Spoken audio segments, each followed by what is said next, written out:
You grew up in New York, right? No. Where'd you grow up? I grew up in West Hartford, Connecticut. Oh my gosh. I'm a girl from New England, loved growing up there.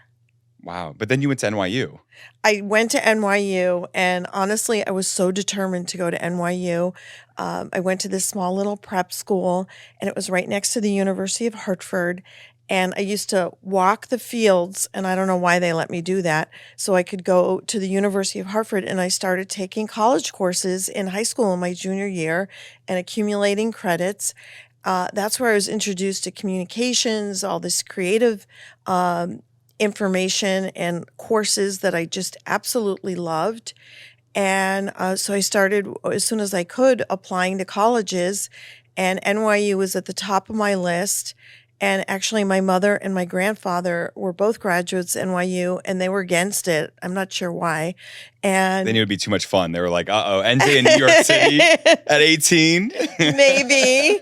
And so, but I got in, I presented my portfolio. I got into actually all my schools that I applied to, but it was really the top of my list.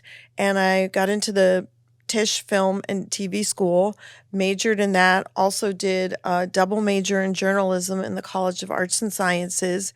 And I always loved their philosophy and thoughts that, what are you going to talk about? What are you going to communicate about? What are you going to make films, TV, write about? And so that New York ended up being this huge, incredible campus, which is, of course, part of their theory. So it was out all the time in the Village, everywhere, late at night.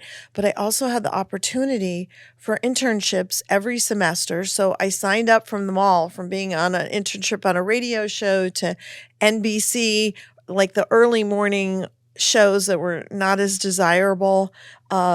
And I just had the best time. And every semester I was learning and doing this and getting great experience. And then went on and got my MBA there too in marketing and economics. I'm so impressed by you, NJ. Oh, thank you. We just met a few weeks ago. That's right. And I had my cane at the time. I'm recovering from this little injury, and I also working the cane as a fashion accessory. You were rocking it. That photo shoot, I'm telling you. It was fun. But why I'm so intrigued and why I'm so glad that you're coming on the podcast is because, I can't quite figure you out yet. You're this dynamic person who has this insane experience in e-commerce and operations and logistics, but you went to film school at NYU. You're this Forbes contributor. You've got a blog that won a Webby Award. True. And so I'm really excited to dive into your story. And I just want to say thank you for being here. Oh my gosh, thank you. I think we just hit it off the second we met and started talking about everything under the sun in terms of careers, work, how you go on a journey in life. And I always say I like to be part of the conversation. And I think that's part of the backbone of everything that interests me and what I've done in my career and my life. And I'm always wanting to educate myself more, learn new things.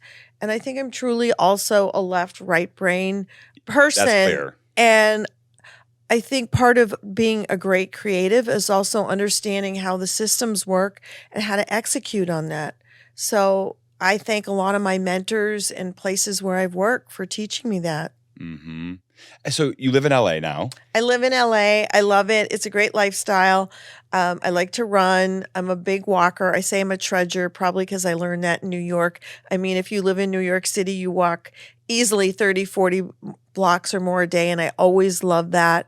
I also like to weight lift and train, and I've always had an active lifestyle, and I think that was part of my upbringing, whether it was skiing, swimming, walking, and walking to school. I mean, they actually made me walk to school every day. And now you're a managing partner at APL. I am. That's incredible. It's incredible. It's been a wonderful journey. We founded the company and there are 3 other partners in 2009, and we brought out our first shoe in 2010 and late 2010. And it was our Concept 1 basketball shoe that was banned by the NBA, right? Why was it banned? It was banned for an undue competitive advantage because our patented load and launch device propelled you up to 3.5 inches higher. And then we became the #1 story in the world. We were also the most expensive athletic shoe at the time when we came out, a digitally native brand. and the 17th most searched Google term. So it's been an incredible journey, and we love that. And then we moved into the men's and women's athletic footwear market in terms of running and training in 2014.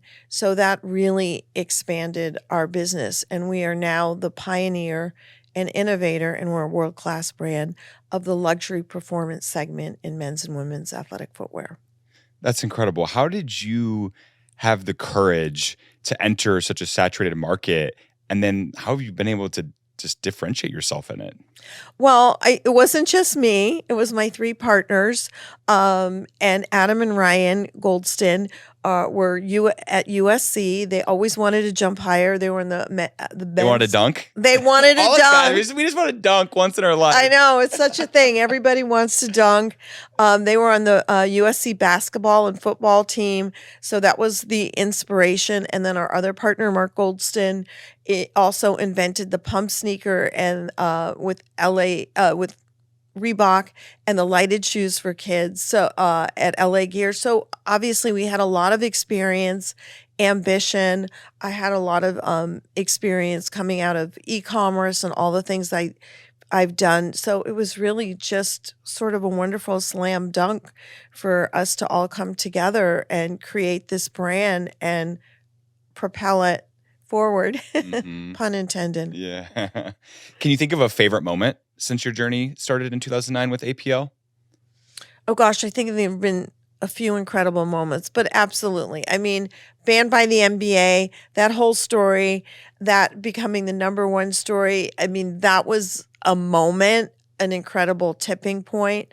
But I think along the journey, we've had several of those, including the opening of our first flagship store at the Grove, and now our latest opening of our second flagship store in New York City. The store is insane, by the way. I was Right. there last week passing it, and I was like, whoa. So gorgeous. And it's truly an embodiment of our brand and everything that we want to bring to the consumer and the experience. I think the other special moments have been, many times introducing new silhouettes. I love that we just introduced our APL Tech Loom Traveler, which is meant to go on all these journeys in life with you and really is part of the zeitgeist of what's going on in the world right now, where people want experiences and want to travel, and we can travel with you. And we bring all this technology and comfort to everything you do with this incredible sense of style. So it's this wonderful combination. I also want to talk about our team. I mean, everything we do, we have this incredible team in all areas of the company, and the team and the culture is about excellence and innovation and bringing these things to life and luxury performance. So we do this together. So I'm lucky enough to work with all these people. See, I think that's probably a huge key to your success, I would imagine. Our success. Yeah, that's amazing. You worked at Amex before, right? American Express. I did. I loved those years. MGM, Universal Studios, incredible rap sheet. What do you feel like you got from Rap sheet? I love that. That's brilliant. I feel like you probably got a lot through those experiences at those amazing companies. Are there things that you feel like you took away from those three companies that have kind of propelled you and rocket launched you into your success at APL and with so many other things that we're going to get into? Absolutely. I mean, first of all, I feel I've been lucky to have these big corporate experiences, and now I've also been able to be a serial entrepreneur. So I've learned from both those experiences. Being at large corporations like American Express, I mean, they're such an incredible luxury experience in how they communicate with their consumer. I learned so much about that, and I got so much training on the job at a large corporation like that. They had incredible training programs, learning their systems, and working with all these top agencies and executives. I got all these great lessons in life. And I think one of the things was just constructive feedback, especially being at an early point in my career, about how to do things, how to execute, how to organize things. And I think one of my big skills in life is that I'm highly productive on the job. And I think I learned a lot of that at American Express. Do you have productivity tips that stick with you and that you could share for other people? Actually, I do.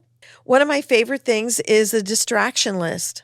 And I use this every day. And I don't think a lot of people know about it and use it. It's do it now, do it later. And also, what I learned at American Express is we did everything, and I was in charge of the marketing calendar. And we were at one of the divisions I was in, we had like over 700 advertising programs and more a year.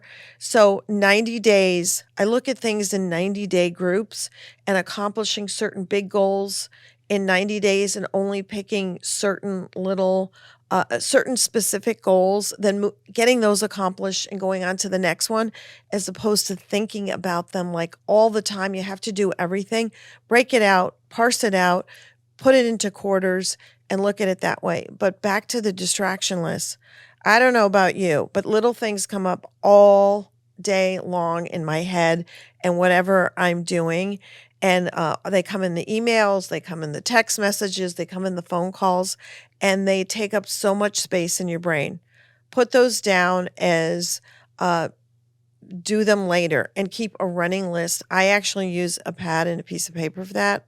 Doesn't that feel good? It does. I love it. I know it's old school, but I do it. I also have an app that, and I forget the name of it, that sometimes I use. And when you accomplish something, a trumpet goes off. It's so theatrical. I love it. Yeah, because it makes you feel good and you've accomplished something. And then I move all the major things on that left side of the list to do now. And I work that during the day, because those are the things that absolutely need to get done, are critical to the business, and are so, so important. And then the little things, you're going to get back to them. They're not taking up the space. You're not stressing over them, which is critical. It sort of makes your day easier, and you can exhale. And so put those to the right, the really important things to the left, and work the list. Mm-hmm. And I don't know, I plow through probably over 1,000 emails a day that way. Yeah, it's true. My gosh. Our tech guy says it's true. Mostly for APL or? APL, forward female, the amount of inbound stuff that comes in, and also people, just wanting to get advice, meet with me, and I advise other companies. One of the other companies I snuck in. Yeah, you snuck in. 1,000 emails. I got her. Yes. I'm so honored. No, but I will literally get through almost every one every day. Wow. The Forward Female, what is that? I am so proud of the Forward Female. I co-founded it with my two partners, Priscilla Presley, not related to Priscilla Presley, and Lauren Cheek, who's also a former mentee of mine when I had my advertising, branding, and interactive agency, the UXB, and my blog, the Blonde and Brunette. And we founded a creative and coaching agency for young female entrepreneurs. And we have discovered that women today really, especially post-pandemic, need this sense of community, interaction, and getting together. And we have an accountability club that happens every Monday and Friday on the phone at 9:30 a.m. And the sense of community, as well as monthly events where we have networking and networking bingo. And this Saturday, tomorrow, we have our New Year next level event. So we go through all these things to help you with your year. And then we have all these coaching and one-on-one sessions, creative templates, creative agency to help you. And we're really supporting these women on their journeys as new and emerging entrepreneurs. And I'm also the chief mentorpreneur, a term I trademarked. And so I get to work with them as well. And it's been really exciting to watch us grow and the need in the marketplace grow. That's amazing, NJ. Thank you. For all of our badass females out there who want to get involved, yes, because it'd be such an incredible opportunity for them, how can they try to get looped into it? We're just on forwardfemale.com, sign up. And also we have events once a month. And we invite you and newbies and come and experience us. And one of the things about those events is you get to meet all these other women that are in the community and also going through a lot of the issues you may be going through, but also developed your network. And we've talked about this very, very briefly. I believe in the network. I've worked my network and built it my entire career, and you carry your network with you your entire life. So that's one of the most precious things you can have. And this is a great way to build a network, especially if you're a young entrepreneur, you're working alone, you're on the job, you don't have a big team, and you need interaction and feedback and advice from other people in the marketplace. And this is an important thing to do. And this is another way to build your community. And I like our community because it's more intimate. It's not quite as big. So you have many more opportunities. Mm-hmm. You've built up a really impressive following. And I would imagine there's a lot of women and males, myself included, that look up to you.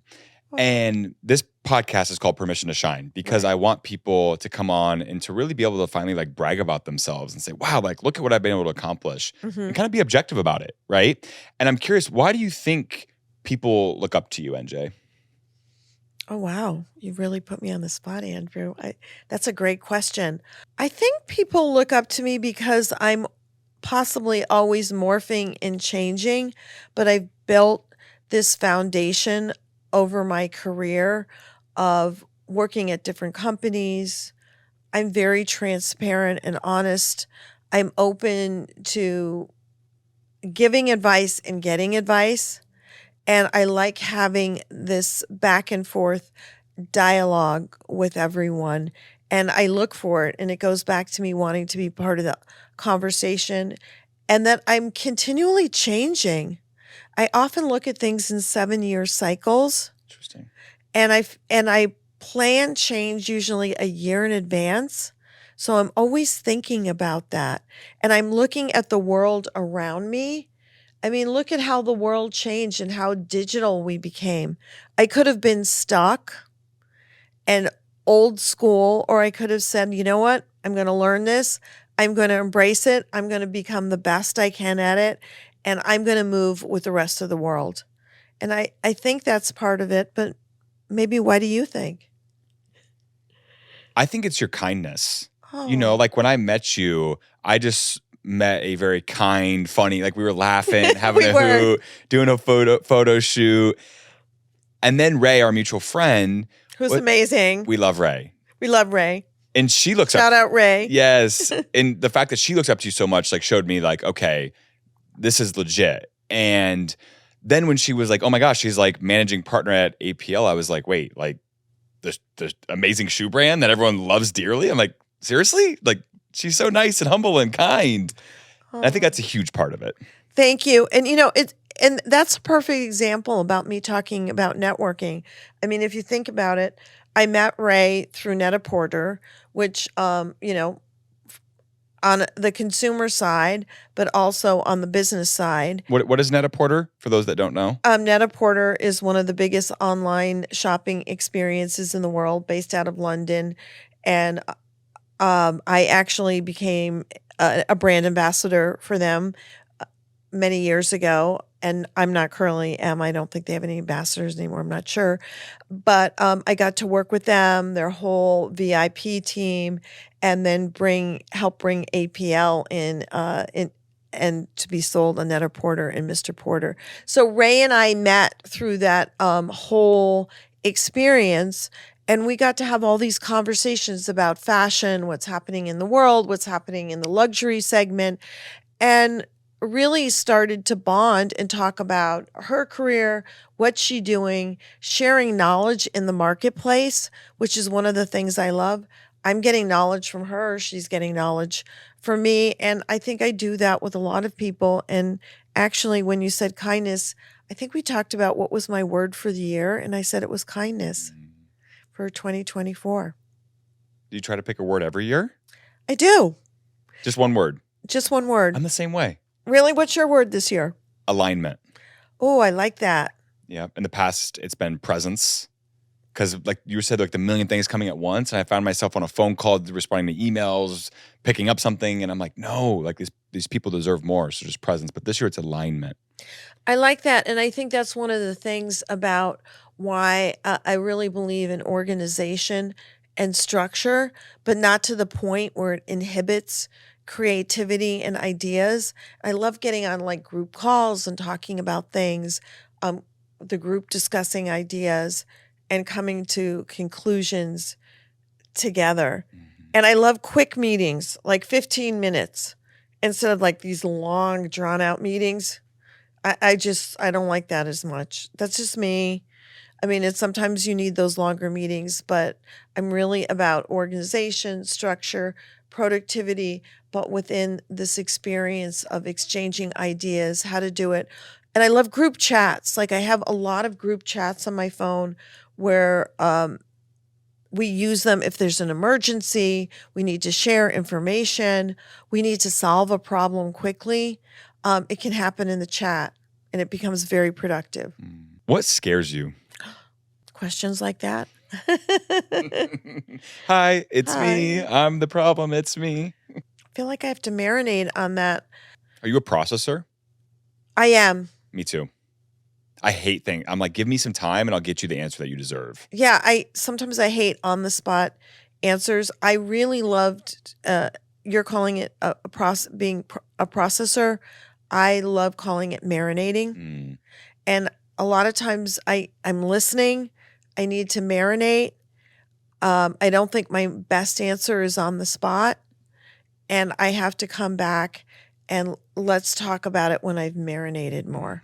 And I really appreciate that opportunity. Other times you don't have the time to do that. So that's why I like the group sometimes to come in. Let's marinate and process together if we're on a big deadline. Yes. I was at our like national sales meeting. So it's like 300 people in the audience and our president, who I admire greatly. He's this like strong Italian guy and people give presentations and they practice for weeks for them. And all of a sudden he calls me up and he's like, Andrew Nemani, come to the stage. And I was like, this is a joke, right?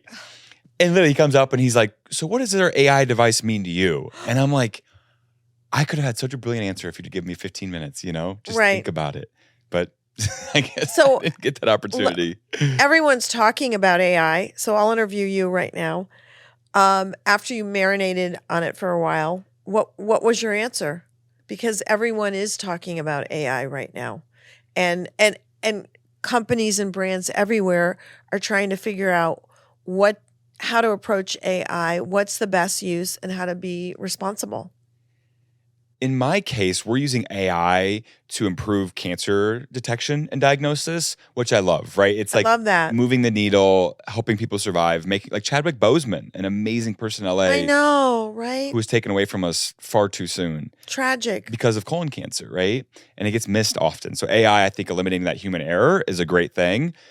For everyday life, I want AI to be driving cars ASAP because they're weapons and we've got people texting and like, I don't know, that just scares me. So I can't wait for AI to just take over all the cars. Do you have one?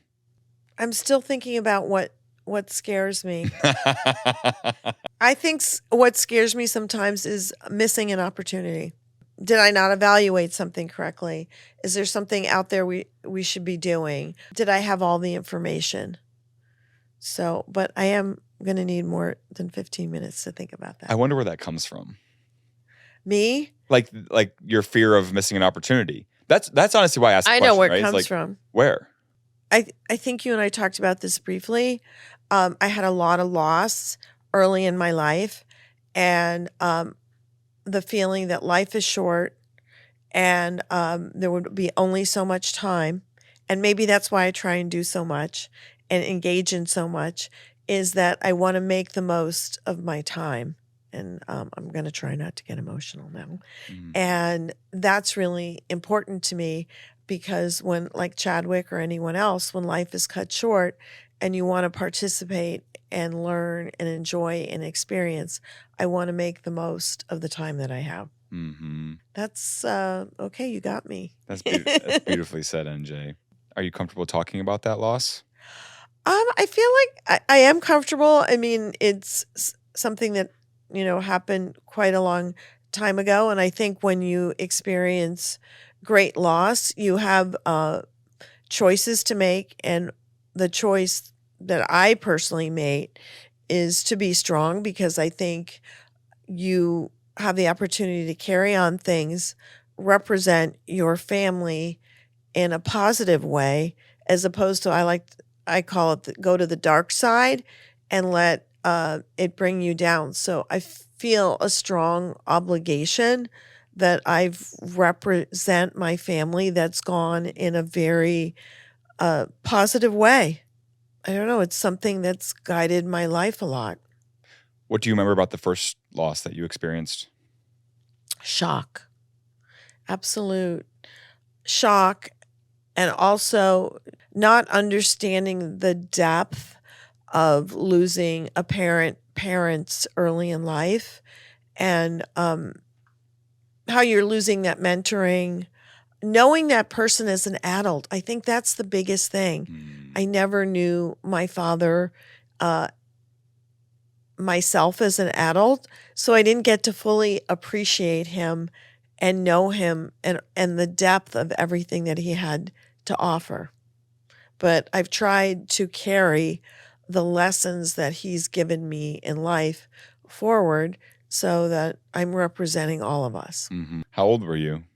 13. That's too young. It's too young. And I'm my sorry. brother was 10.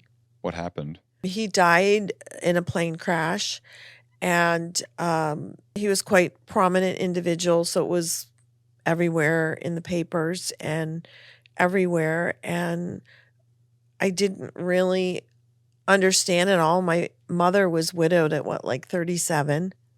So, we went, the three of us, on this healing journey together, and hats off to her. And I think one of the things that I learned from her, and maybe why I'm sort of ambitious in life, I wouldn't call myself ambitious, but engaged, is that she was a graduate of Parsons School of Design, NYU.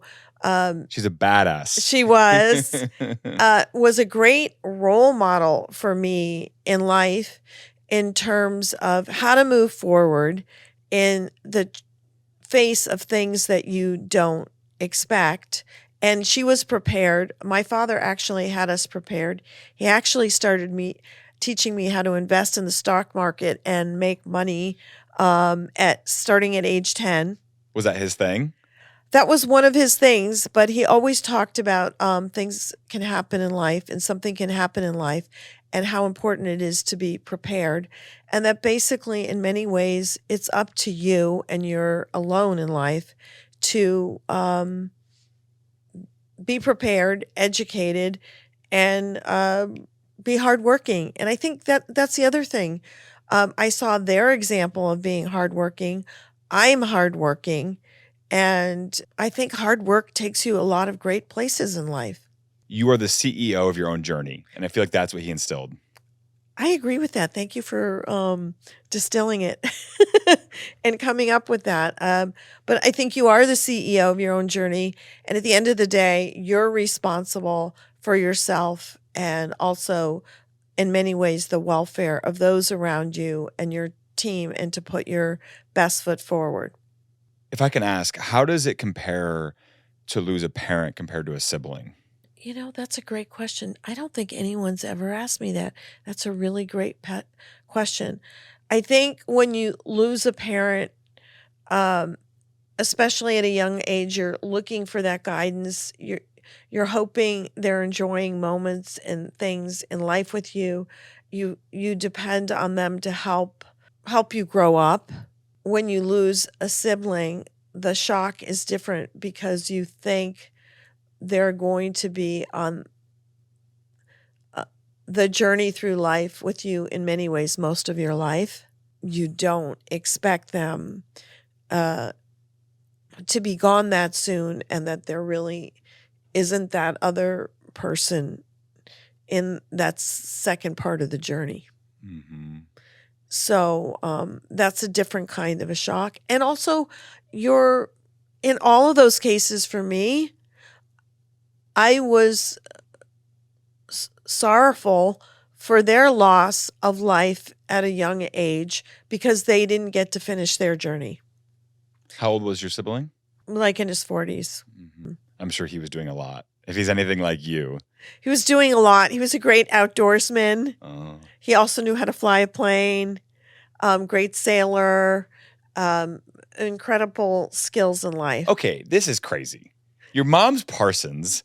The guys in your family are flying planes. Actually, my mother knew how to fly too, just in case. I'm the only one Excuse that me for didn't, I didn't learn. Sorry. Oh my gosh. So, very interesting family. Where does that stem from? I think it stems from a sense of adventure, curiosity. Again, looking for experiences and to experience the best in life, and to have expand your skill set. Mm-hmm. And also, I think, especially with my dad or my mother and my brother, the interest in those are innate skills of being mechanical, mathematical, certain things that they loved innately. So it was natural for them to go on that journey, where my mother's journey was very creative and, she was so precise that way, and her sense of color and design. I'd like to think that I got a little of my fashion sense from her. Very fashionable. And my father was very dapper. So they were a good match. Would you say fashion is armor? I would. And I also like to quote, and I'll get back to that, Audrey Hepburn, who always said she just does her own thing. And I feel that fashion is definitely my armor in life. The way you enter a room and situation and you personify yourself. And it's a form of expression. And not everybody wants to express themselves through fashion. Some people might express themselves through the written word or a lot of speaking engagements, different things. Fashion just happens to be my language that I love and that I easily embrace. And maybe it came out of the fact that I also was in ballet class since I was like 3 years old. So a lot of what I learned and a way to express myself, and I love dance and ballet, was without words. It was through my body and dance and being in dance class and part of the studio and the costumes. So I'm really so comfortable when the music comes on. Yay. I think that happened. The music came in and I started to dance when we met. And I think everybody has their own language and they need to find it. Yeah. Somebody else, it's a scientific language. It just depends. And that's a great question. I never even thought about it. But finding your own language, and Professor, is it Galloway or Gallagher? I always Yeah, Galloway from NYU. Yeah. He always talks about don't find your passion, do what you're good at. Mm. And that's really important. And he talks about how people are really successful and you'll find out, oh, they made their billions and like or some industry. And it's not because they went off to like film school like I did, but because they did what they were good at. Mm-hmm. So you really need to always evaluate and reevaluate. What are you good at? What are your skills? What are your innate skills that you're good at versus maybe what you're passionate about? That's well said. That's great advice. I think that's his advice, but I might be plagiarizing it, but I certainly have embraced it. And then he always expresses things so well. You've been a trailblazer and you're a female, and I'm curious how that's been. Like, I'm sure there's been a lot of times where you've been at a board table and it's a room full of guys. So many times. I'd love to dive into that and kind of see through your eyes on that experience and what you've learned and taken away through it. I think I decided early in my career to just be myself, and that would serve me the best. I also think I'm a listener. So when I'm in situations like that, again, I'm listening, I'm processing, and then I'm trying to contribute based on what I've processed. I always obviously try to be well equipped before I'm going into a meeting, uh, and make sure I'm knowledgeable about what the topics are and what's on the agenda. But I've also always tried to be myself and work hard, educate myself more so I have the skills to be a contributor in the group no matter what the makeup of the group. And I like to say I'm tactfully aggressive. Have most of your bosses been male or female? Most of my bosses have been male. I'm thinking now, maybe one or two female bosses. And how did those experiences differ? Well, one, when I think back, especially my bosses at American Express, I felt very heard. I felt like I got a lot of training and instruction. I also felt like I got a lot of constructive feedback, but I personally had to learn early on in my career how to take that, process it, and not misinterpret it. So, but I also found them, because I worked hard and I was contributing a lot, that they ended up being really great cheerleaders for me, and I ended up getting promoted over and over again.